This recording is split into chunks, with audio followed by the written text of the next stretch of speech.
लूका 15:18। मैं अब उठकर अपने पिता के पास जाऊंगा और उससे कहूंगा कि पिताजी, मैंने स्वर्ग के विरोध में और तेरी दृष्टि में पाप किया है। अब इस योग्य नहीं रहा कि तेरा पुत्र कहलाऊं। मुझे अपने एक मजदूर की नाई रख ले। तब वे उठकर अपने पिता के पास चला। वे अभी दूर ही था कि उसके पिता ने उसे देखकर ये परमेश्वर की भावनाएं दिखाता है तरस खाया और दौड़कर उसे गले लगाया और बहुत चूमा। इसलिए ये उदाहरण होना चाहिए कि हमें ऐसे लोगों के साथ कैसा व्यवहार करना चाहिए जिन्होंने भूले और गलतियां की हों। तब वे वापिस आकर अपनी भूल सुधारना चाहे। यदि किसी ने आपकी भावनाओं को चोट पहुंचाई हो और वे लौटकर क्षमा मांगे तो खबरदार, जो आपने उन्हें ऐसी बातें सुनाई, तुमने मुझे सचमुच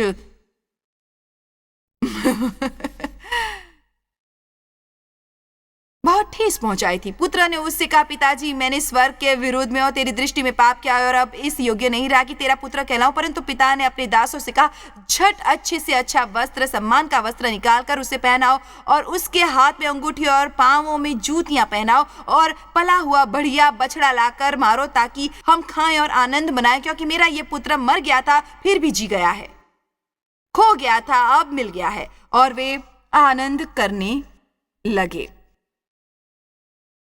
वचन 25। परंतु उसका जेठा पुत्र खेत में था और जब वो आते हुए घर के निकट पहुंचा तो उसने गाने और नाचने का शब्द सुना और उसने एक दास को बुलाकर पूछा, ये क्या हो रहा है यहाँ, ये क्या हो रहा है? मैं आपको बताना चाहती हूँ कि बड़े भाई के जैसे लोगों को दावतें अच्छी नहीं लगती। उन्हें हंसना अच्छा नहीं लगता, उन्हें मजाक करना अच्छा नहीं लगता। वो केवल उग्र और गंभीर बनना चाहते हैं और आलोचना करने और आंकने वाली भी। वे अपने ही कामों में व्यस्त होते हैं। वे अपने को हमेशा सही और दूसरों को हमेशा गलत समझकर वो देखते रहते हैं कि दूसरे लोग उनकी तुलना में क्या नहीं कर रहे। सच तो यह है कि मैं यहां तक कह सकती हूं कि बहुत बार गिरजे के बड़े भाई ही हैं जो छोटे भाई के अफियाई बनने का कारण होते हैं।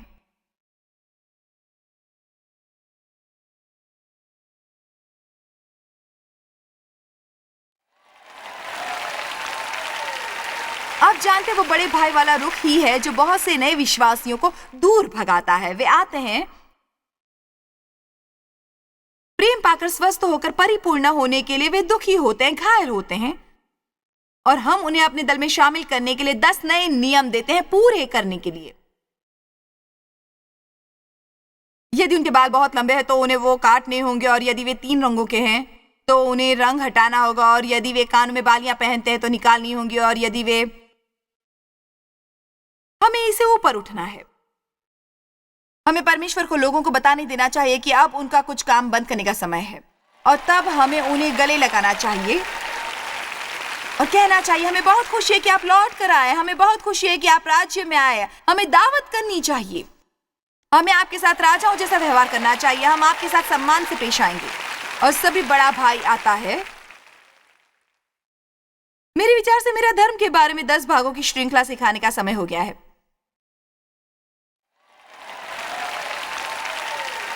मुझे हर सभा में ये कहना अच्छा लगता है, सो यहाँ भी कह रही हूँ। मैं इसे टीवी पर भी कहना चाहती हूँ। मैं चाहती हूँ लोग तक ये बात पहुंचे, यीशु इसलिए नहीं मरे ताकि हम सभी को एक धर्म मिले।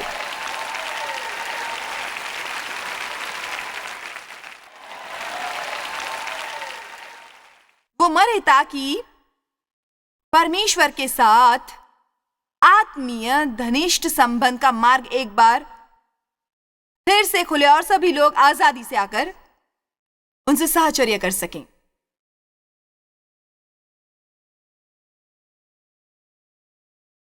वचन 27। उसने उससे कहा, तेरा भाई आया और तेरे पिता ने पला हुआ बछड़ा कटवाया इसलिए कि उसे भला चंगा पाया है। और ये सुनकर वो बड़ा भाई क्रोध से भर गया। उसमें गहरा आक्रोश था और भीतर जाना न चाहा। मैं उस दावत में नहीं जाऊंगा। मैं बाहर खड़ा रहकर क्रोध प्रकट करूंगा। क्या मैं आपको कुछ कह सकती हूं? ये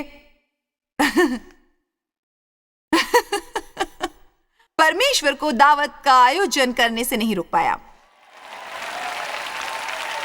आप चाहे परमेश्वर की दावत पर जाएं या नहीं, वे दावत करने वाले हैं। और आप बड़े भाई के रुख के साथ बाहर ठहर सकते हैं। क्या आप जानते हैं कि आप परिवार के होकर भी घर ये नहीं हो सकते? आप इसका मतलब जानते हैं? आप गिरजे जाते होंगे पर आप परमेश्वर की उपस्थिति में नहीं जी रहे होंगे। उनका घर, उनकी उपस्थिति उनसे घनिष्ठ नजदीकी की तरह है। जब आप लोगों के साथ घर में रहते हैं, वो बंद होता है। परमेश्वर हमें केवल बाहरी दरबान तक संबंध बनाने के लिए नहीं बुलाते, पर वो पर्दा, वो आवरण, वो मोटा पर्दा जो पवित्र स्थान को सर्वाधिक पवित्र स्थान से अलग करता है, जहां परमेश्वर की उपस्थिति थी। जब यीशु क्रूस पर मरे तो ये पर्दा ऊपर से लेकर नीचे तक फट गया था, जिससे कि पर आप फिर भी बाहरी दरबार में रह सकते हैं। यदि आप वहीं रहना चाहते हैं, आपको केवल कड़वाहट से भरे रहने की जरूरत है। आपको केवल हर उस व्यक्ति से क्रोधित रहना है जो आपसे वैसा व्यवहार नहीं करता जैसा आप सोचते हैं करे। आप वहीं बाहर रह सकते हैं, पर हम में से कुछ दावत पर जाने वाले हैं।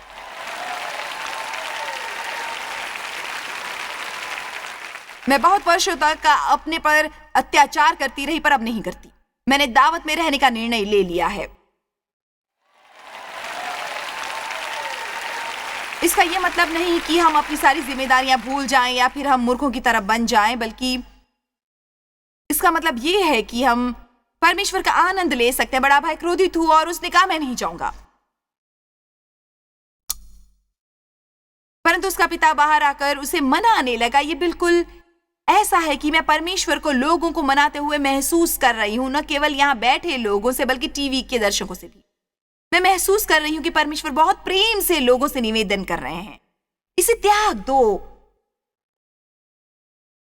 इसे भुला दो, इसे छोड़ दो, इसे भुला दो, इसे परमेश्वर के हवाले करो और दावत में शामिल हो जाओ। क्या कोई इसे समझ रहा है?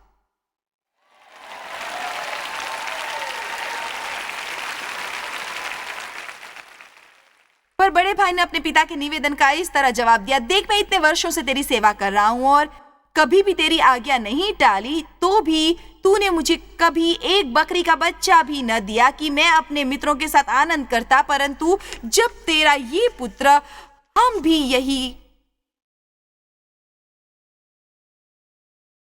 यही करते हैं ना, जब अपने बच्चों पर क्रोधित होते हैं।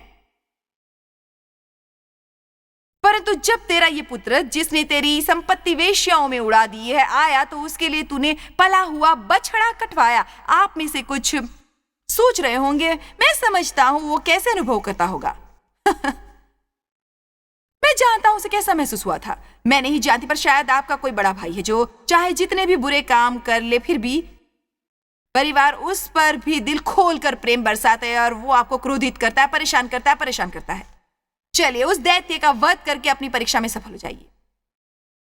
परमेश्वर के वादों में जीवन बिताइए। आपके क्रोधित होने से वैसे भी कुछ नहीं बदलेगा। उसने पिता से उससे कहा, पुत्र, तू सर्वदा मेरे साथ है और जो कुछ मेरा है वो सब तेरा ही है। परंतु अब आनंद करना और मग्न होना चाहिए, क्योंकि ये तेरा भाई मर गया था, फिर भी जी गया है, खो गया था, अब मिल गया है। कोई हैरानी नहीं कि परमेश्वर चाहते हैं कि हम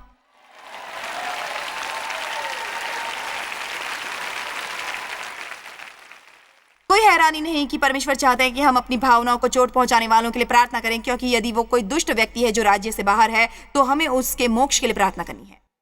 हम ऐसे लोगों के लिए प्रार्थना नहीं कर सकते जिनसे हमें घृणा है। मैं ये भी कहना चाहूंगी कि आप बहुत समय तक ऐसे लोगों से घृणा नहीं कर सकेंगे जिनके लिए प्रार्थना करेंगे। इसलिए परमेश्वर चाहते हैं कि हम प्रार्थना करें। क्षमा न करने को पहचानने के तरीके हैं। पहले बात करेंगे कि बड़ा भाई क्यों इतना क्रोधित था। उसे क्या पार्टी में जाने से रोक रहा था। वे क्रोधित था। अब परमेश्वर की दावतों में नहीं जा सकते यदि आप क्रोधित हो। ऐसी बातें घट रही थी जो उससे पसंद नहीं थी और उसका उन पर कोई नियंत्रण नहीं था। वो बदलने को तैयार नहीं था। वो तालमेल करना नहीं चाहता था। उसने अपनी भावनाओं को पिता की इच्छा और बुद्धिमानी के सामने समर्पित नहीं किया। वो ईर्ष्यालु था और उसकी नकारात्मक भावनाओं की जड़ थी उसका अपने भाई को क्षमा न करना। मैं कह सकती हूँ कि वो अचानक ही उसी पल से अपने भाई के बारे में वैसा अनुभव नहीं करने लगा था। मैं शर्तिया कह सकती हूँ कि ये चल रहा था बहुत बहुत बहुत समय से। मैं शर्तिया कह रही हूँ कि बड़ा भाई केवल अपने छोटे भाई से क्रोधित नहीं था, वो शायद और भी बहुत से लोगों से क्रोधित था, क्योंकि वो बड़े भाई जैसे फरीसी, धार्मिक, मसीही ऐसे ही होते हैं। पर जहां पर एकता होती है, बाइबल हमें इब्रानियों 12 में कहती है, कड़वाहट और क्रोध के विरुद्ध सावधान रहें, क्योंकि वो आपको निगल लेंगे, पूरा निगल लेंगे। आइए उस वचन को देखिए, इब्रानियों 12:15। वे आपको निगल लेंगे। और ध्यान से देखते रहो एक दूसरे को। ऐसा ना हो कि कोई परमेश्वर के अनुग्रह, आध्यात्मिक आशीषों और कृपा जिसके हम योग्य नहीं होते से वंचित रह जाए, या कोई कड़वी जड़, कड़वाहट, गहरी घृणा फूट कर कष्ट दे और उसके द्वारा बहुत से लोग अशुद्ध हो जाए। क्या होता है यदि बिना बहन जूही बहन से क्रोधित होती है, या यदि आप सचमुच बिना बहन से प्रेम करते हैं तो उसकी खातिर आप उसे क्रोध को त्यागने में मदद करेंगे, क्योंकि यदि वो क्रोध को नहीं त्यागेगी तो वो उसे अन्य बहुत से लोगों तक फैलाएगी। बड़े भाई को एक असली समस्या थी। अच्छा, अब मैं आपको वो 6 तरीके बताने वाली हूं। उनमें से हर एक पर टिप्पणी करूंगी, उसके बाद समाप्ति करूंगी। फिर वे आप पर निर्भर करता है आप क्या फैसला करते हैं अपने बाकी के जीवन के दौरान। मैंने अपना अच्छा काम कर दिया होगा और मैं निर्णय आप पर छोड़ दूंगी।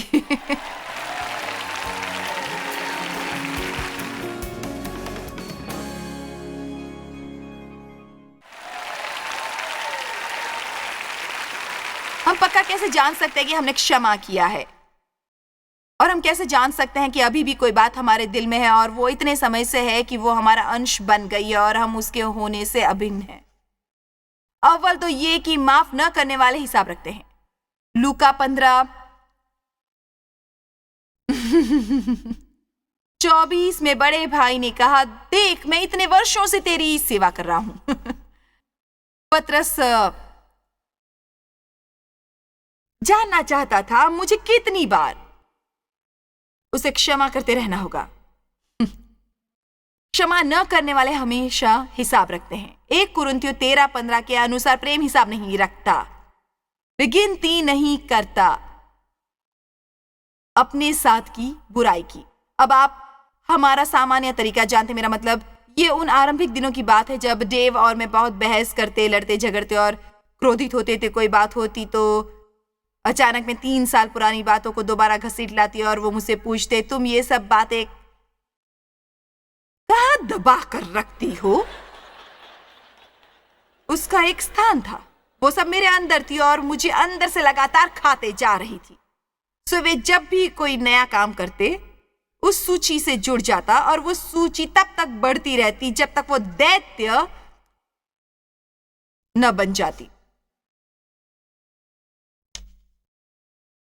मुझे ये दिलचस्प लगता है कि कई बार जब हम किसी से कुछ कहते हैं जो उन्हें अच्छा नहीं लगता तो अचानक वे शुरू हो जाते हैं, आपने ऐसा किया था, आपने वैसा किया था, आपने मेरे साथ वो किया। ये सुनकर अब हैरान होते हैं, जीवन में एक समय पर इसने मुझे क्रोधित करना था, पर अब मुझे उन पर रहम आता है कि वो सोचते हैं कि उन्हें इस तरह से जीना पड़ेगा। क्षमा न करने वाला हमेशा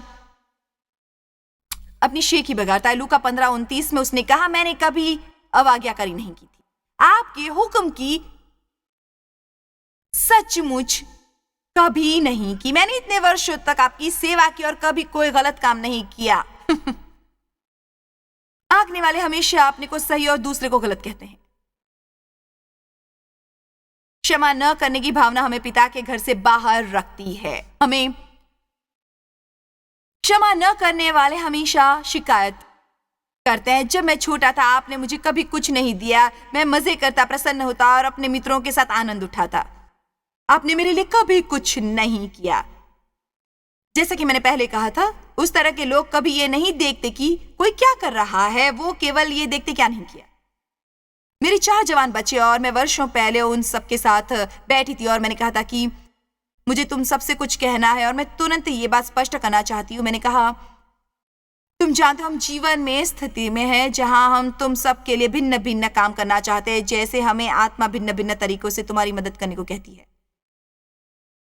पर मैं नहीं चाहती कि मुझे ऐसे महसूस करवाया जाए जब मैं किसी एक के लिए कुछ करूं तो जो बाकी तीनों के लिए न करूं तो बाकी के 3 क्रोधित होंगे, क्योंकि हम तुम सब की मदद करेंगे समय आने पर। हम सभी इस बात पर सहमत हुए कि ऐसा कुछ भी नहीं होगा। मुझे उस तरह के दबाव से घृणा है। मुझे इस तरह के दबाव से घृणा है जहां हमें महसूस हो कि हम किसी की मदद नहीं कर सकते 3 अन्य लोगों को अपने से क्रोधित किए बगैर, यदि हम उनके लिए वही काम न करें।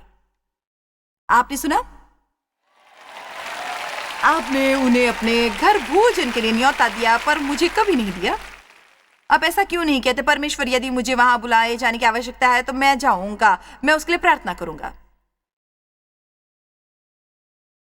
बड़े भाई में खुद को शहीद समझने की भावना थी। मैंने सब काम किया था। उसे शायद काम की लत थी जिसके कारण उसे आनंद करना और अपने जीवन का आनंद उठाना नहीं आता था, इसलिए वो जीवन का आनंद उठाने वाले से ईर्ष्या करता था। मुझे काम की लत थी और सच कहती हूं, डेव इतना आनंद उठाते कि मुझे उससे चिढ़ होती। सचमुच होती थी। हमें चाहे जो भी करते हुए डेव ने देखा वो आनंद उठाते। हमें चाहे अपने 3 बच्चों के साथ सुपरमार्केट में जाना हो, डेव वहां भी मनोरंजन के सामान ले लेते। मेरे पास अपनी सूची होती, कैलकुलेटर होता, मुझे सावधान रहना पड़ता,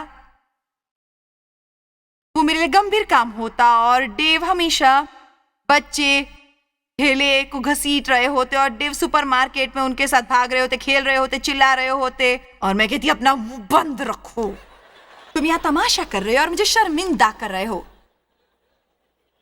उसके बाद क्योंकि वो बहुत लंबे हैं, वे 6 फुट 4 इंच के हैं, वे उसी दूसरे गलियारे से चले जाते जहां से मुझे दिख रहे होते, वहां से मुझ पर वस्तुएं फेंकते। मैं उन्हें देख नहीं सकती थी, इसलिए मेरा ऐसा। एक दिन मैं सचमुच परेशान हो रही थी, सो मैंने कहा ये बंद करो, क्या तुम ये बंद करोगे, मुझे परेशान मत करो। उन्होंने कहा मैं तुम्हें परेशान नहीं करना चाहता, मैं थोड़ा आनंद उठाने की कोशिश कर रहा हूं। मैंने कहा मैं यहाँ आनंद उठाने नहीं आई हूँ, मैं सुपरमार्केट में आनंद उठाने नहीं आई हूँ, मुझे काम है, मुझे सामान खरीदना है, उन्हें गाड़ी की डिक्की में रखना है, उन्हें घर ले जाना है और घर पर उन्हें संभालना है।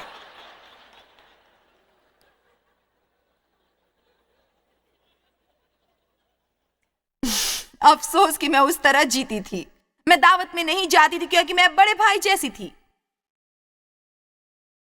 क्या आज यहाँ कोई मौजूद है?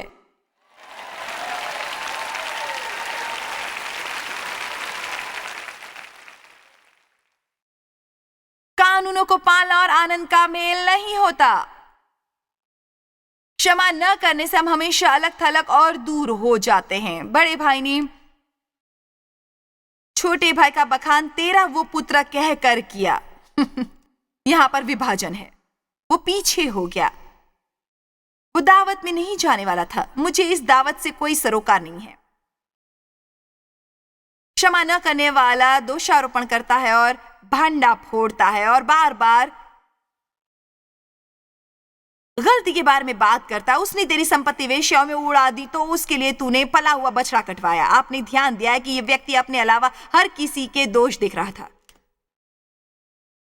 छोटे भाई ने गलत काम किया था, पिता ने गलत काम किया था, दावत करना गलत था, वहां पर अकेला वही था जो सही था। कितना बढ़िया संदेश है। क्षमा न करने वालों को हमेशा क्रोध और ईर्ष्या होती है जब किसी ऐसे को आशीष मिले जिससे वो क्रोधित होते हैं।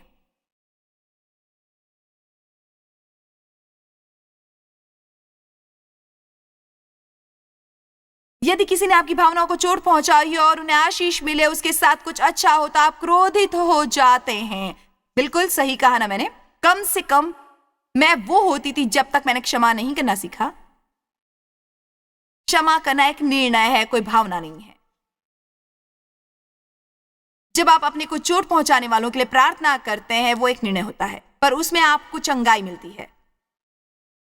उन्हें आशीष दो, श्राप नहीं। इसका मतलब यह है कि उनके बारे में अच्छा बोलो, बुरा नहीं, और उनके साथ भिन्न भिन्न तरीकों से उनका भला करो जितनी समझदारी हो।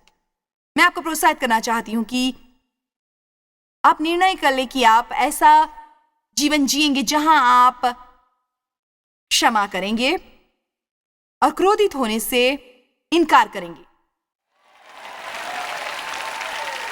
दावत से बाहर मत रहिए। आप सब सचमुच जोर से चिल्लाए, मैं दावत में जाने वाला हूं।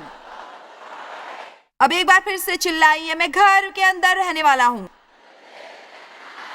मैं बाहरी दरबार में नहीं रहूंगा। चलिए अब सब खड़े हो जाते हैं। आप सुनिए, यहां हमारी दावत समाप्त हो गई है, पर आपकी असली दावत अभी आरंभ हो रही है, क्योंकि अब आपके पास घर जाकर वैसा जीवन जीने के लिए युद्ध सामग्री है जैसा परमेश्वर चाहते हैं कि आप जी। कितनों ने वो सुना जो मैंने कहा?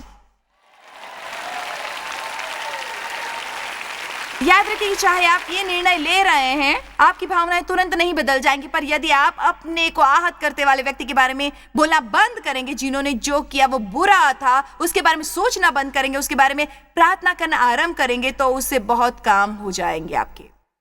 आप ये समझ रहे हैं ना, परमेश्वर कभी आपसे ऐसा कुछ करने को नहीं कहते यदि उससे आपका जीवन बेहतर न बनता हो। पिता यीशु के नाम में परमेश्वर कभी आपसे ऐसा कुछ करने को नहीं कहते यदि उससे आपका जीवन बेहतर न बनता हो। पिता यीशु के नाम में मेरी प्रार्थना है कि आप हम पर अनुग्रह करें, ताकि हम अभी सुने वचन पर अमल करें। परमेश्वर, हम वादा करते हैं कि हम आपकी राहों पर चलेंगे। क्षमा न करने की मूर्खता करके हम आपकी उपस्थिति से बाहर नहीं रहेंगे। हम घर में आना, आपकी उपस्थिति में रहना और दावत में शामिल होना चाहते हैं। परमेश्वर, हम आनंद उठाना और वैसे जीना चाहते हैं जैसी आपकी योजना है। इसलिए हम जानते हैं कि हमें अनुग्रह और अधिक अनुग्रह की आवश्यकता है, जो आपकी वो शक्ति है जो हमारी वो करने में मदद करती है जो आप हमें करने को कह रहे हैं। हम उसके लिए आपके एहसानमंद हैं। यीशु के नाम में आमीन। मैंने आनंद उठाया, आशा करती हूं आपने भी उठाया होगा। जब हम क्षमा करने से हिचकिचाते हैं तो हमारे जीवन में हमेशा कड़वाहट जड़ पकड़ लेती है। उसके बाद उसका हमारे जीवन में परमेश्वर की उपस्थिति पर प्रतिकूल असर होता है। हमें अपने दिल में क्षमा न करने की पहचान करना सीखना है। ये बहुत महत्वपूर्ण है।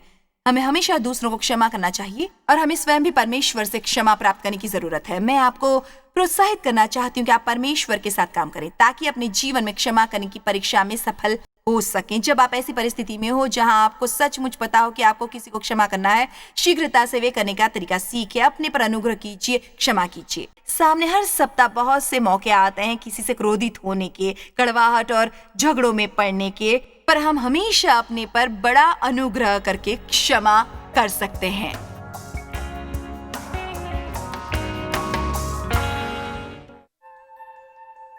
जॉय स्माइल मिनिस्ट्रीज में आप हमारे लिए कितने अहम हैं, इसका आपको अंदाजा नहीं। हम आपके आभारी हैं और हम धन्यवाद करते हैं अपने सब मित्रों और सहयोगियों का कि उन्होंने इस विश्वव्यापी सेवकाई को संभव बनाया। मिलकर हम भूखों को खिला रहे हैं, गरीबों को पहना रहे हैं और कई देशों में सुसमाचार पहुंचा रहे हैं। कृपया हमसे संपर्क करें या विजिट करें jmmindia.org पर। आज ही अपनी प्रार्थना के अनुरोध बताने के लिए, हमारे साधनों के बारे में और जानकारी और जॉयस की सभाओं का शेड्यूल जानने के लिए, और हमारे सहयोगी बन जाएं दुनिया भर में मसीह का प्रेम बांटने के लिए।